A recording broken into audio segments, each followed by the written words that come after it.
একলা তো চইলা না দূরে চাস তো ভাই। হ্যাঁ ভাই আমার মায়াবতী নাকি অসুস্থ।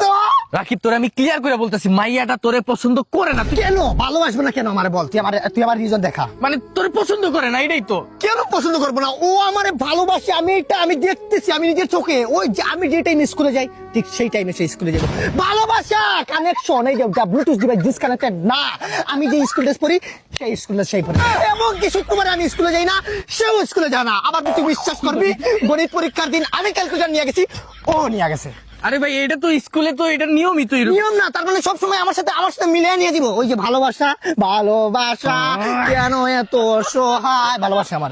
না না, ও তোরে বুঝাইতেছে যে ও ভালোবাসে না, কেন তুই বারবার এটা অন্যরকম ভাবে মিলাইতেছিস? আসলে এটা মিলে না তো। মিলবো না কিসের লাগে? আমার ভালোবাসা সবসময় আমার ফলো করে, কোয়ালিটি না কোয়ান্টিটি বাবা দিলাম, ওটা তুই জানোস না। মিলে না কেমনে? আমি ক্লিয়ার করে বলি। Clear করে বল তাইলে তুই তুই। কালো ও ফর্সা, এটা মিলে না। দ্বিতীয়ত আমার নিজের কানে নিজে বলছে, আমি নিজের কানে শুনছি যে ও বলছে দরকার হইলে আমি ড্রেনের পানি খেয়ে মরে যাবো, তারপরে রাকিবরে ভালোবাসবো না। তুমি সময় পেলে পরে বাড়িবা দেখো ঘরে, আমার একলা তো চইলা না দূরে চাস তো ভাই। হ্যাঁ ভাই আমার মায়াবতী নাকি অসুস্থ।